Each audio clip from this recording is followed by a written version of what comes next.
दिनै नोंथांमोननि बे मिडियानि गेजेरजों जोङो दुलाराय बर' फरायसा आफाद हिसाबै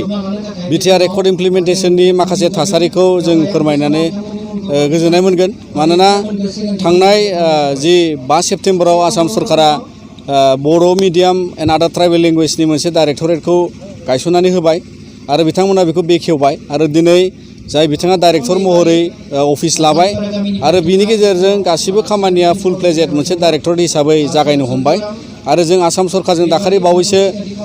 सावरायदों आरो बिथांमोना स्पष्ट जोंनोबो मिथिहोदों जे बिनि गेजेरजों डाइरेक्टरेटनि जि खामानि बे सोलिगासिनो दङ आरो बिनिखायनो इयुन समाव जोंहा बर' मिडियामनि बिजाबनि फोरोंगिरिनि जेंना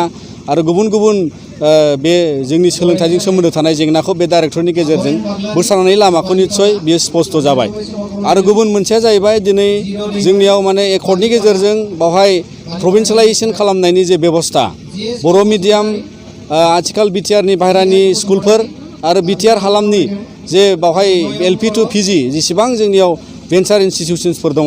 बेखौ लानानै जों प्रभिन्सियेलाइज खालामनायनि जे कमिटि बिथांमोनाबो जोंखौ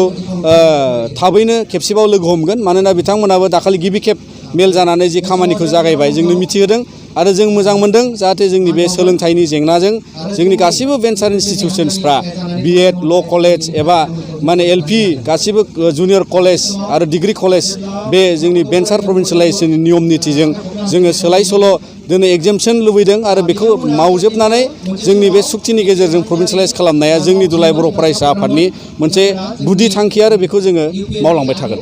मैया बनरगावआव जों नुदों माने इउपिपिएलनि माने आफादगिरि बिथां प्रमद बर'नि सायाव एसे अन्थाइ खुबैनानै गाग्लोबनाय बायदि जादों। दा बे बेलायाव मा बुंगोन?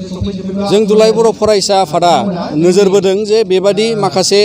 माने थासारि जायो जायगा जायगा। आरोबाव मैया जों खोनानो मोन्दों आरो जोङो मिथिदों नोंथांमोननि मिडियानि गेजेरजों जे बै माने देबोरगाव समस्थियाव गोलैनाय जे अबेबा मोनसे लामायाव माने अन्थाइ खुबैनाय जादों होननानै जोङो सोरखारि दुलाराय बर' फरायसाफोरा जाहाथे इयुन समाव बेबादि जेबो जाथाय जानो नाङा। मानोना गोबां राजनितिक दल आरो दैदेनगिरिफ्रा गोबां समाव गासिबो गावबागाव राजनितिक दलनि थाखाय खामानि मावगोन आरो जोंनि गासैबो सुबुंफ्रानो बिनि फारसे माने खामानि मावनाय आरो सापर्ट खालामनायनि मोन्थाय दङ आरो बिनि सायाव जेबो माने जाहाथे आरोबाव बेबादि गुबुन थासारि सोमजिया जों बेखौ दुलाराय बर' फरायसाफोरा खावलायो। जिहेतु जि फर्म फिलआपनि प्रसेस क्लास 9 आरो 10 नि सेबाया बेखौ खालामबाय थाखायो आरो दिनै बे अनलाइन खालामनायनि बेलायाव खालि बेखौल' जों दुलाराय बर' फरायसाफ्रा नोजोर बोनानै खावलायगोन जाहाथे जिफोर डेडलाइन होबाय सेबाया आरो बिनि गेजेराव दिनै गोबां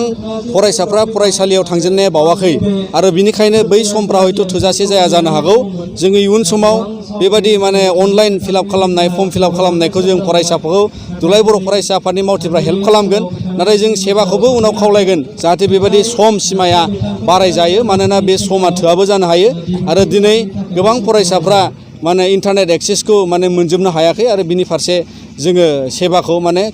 खावलायगोन जाहाथे जेबो प्रब्लेम जाया। दुलाराय बर' फरायसा आफादा जों कमिसनखौ बरायदों आरो कमिसना एकर्ड बादियै भारत संबिजितनि 6थि फारिलाइनि पेराग्राफ 14 नि गेजेरजों दाजादों आरो बे पेराग्राफ 14 आव माखासे गोहो होनाय जादों जाय कमिसना सिमा बारायनायखौ नायगोन आरो जाय कमिसना बै सिमा ओनसोलाव थानाय माने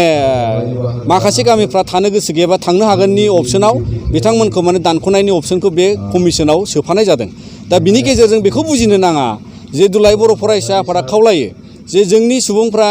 जोंनि बर' गामि ट्राइबेल गामिफ्रा आरो गुबुन गुबुन गामिफ्राबो बयबो बुजिना लाजोबनाङा जे जोङो बै सिमाफ्राव बै गामिफोरखौ दाननोसो कमिसनखौ बानायदों होननाय बे नङा।